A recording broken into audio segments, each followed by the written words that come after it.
It's safe to say that the Spiderwick Chronicles finale was a very difficult day, physically, emotionally, and magically, for Jared Grace. With the entire town of Henson infected with sleeping sickness, the teen, played by Lyon Daniels, joins forces with Sister Mallory, Michaela Lee, Mom Helen, Joy Bryant, and household brownie Thimbletack, Jack Dylan Grazer, to summon a troll that seemingly kills the shape-shifting ogre Mulgarath, Christian Slater. But getting rid of Mulgarath doesn't magically fix all of the Grace family's problems. While the sleeping sickness has been lifted, there's still the matter of what to do with Mulgarath's pet baby dragon. Jared, who has struggled with his mental health over the series and sees parallels between himself and the dangerous creature, believes that they should kill it, but changes his mind after a meaningful heart-to-heart with his family. Series creator, writer, and showrunner Aaron Eli Colliite tells Entertainment Weekly that it was understood the season would end at that moment, because it is about the acceptance of who you are and of the importance of others seeing and accepting you, too. It's a family moment of realizing it's not just you. It's all of us. We all push you to this place. We all take a part in this, he says. One of the main goals of the series was to destigmatize mental health issues or neurodiversity. That these are not negative things. Anxiety, depression, they're not bad words. They are part of our lives.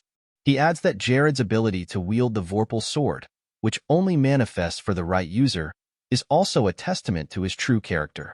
In the end, it's his family's support that gives Jared the push he needs to realize that it's time to let go of the past. That is, until a second Jared suddenly appears claiming that the other Jared is a fraud. Unable to differentiate between the two, Mallory makes a split-second decision during what Colliite describes as a really heightened, tense moment that transports the real Jared into the fairy realm, where he meets his great-uncle Arthur Spiderwick, Albert Jones, and leaves Mulgarath pretending to be Jared in the human world. According to Colliite, it was Tony Dieter-Lizzie, who co-created the Spiderwick Chronicles with Holly Black, who actually pitched the idea of having Jared come face-to-face with another version of himself in the finale. He was like, oh, this would be great. And it would be great if, faced with this choice, the wrong Jared goes. To make matters worse, the showrunner believes that Mulgarath has the ability to pull off pretending to be Jared for a long time. My hope is that is a really difficult and good question that we'll have the fortune of answering should we get to Season 2, he explains. It's certainly been over a year since we wrapped, and Lion and Noah, Cottrell, are growing up before our very eyes, so I want to be able to account for that time. When we come back, I don't want to pick up a week later. I want to pick up some time later because I would want the family to feel like, oh, my God, it wasn't just that he duped us, but for a long period of time. He did it for months or years. And how that will emotionally impact them. Mulgarath will also likely have gathered even more of the field guide's missing pages during that time, too. We can come back and we can have so many more pages, Colliite adds. And he can have plotted and come up with his next plan and his next way of feeding and getting control.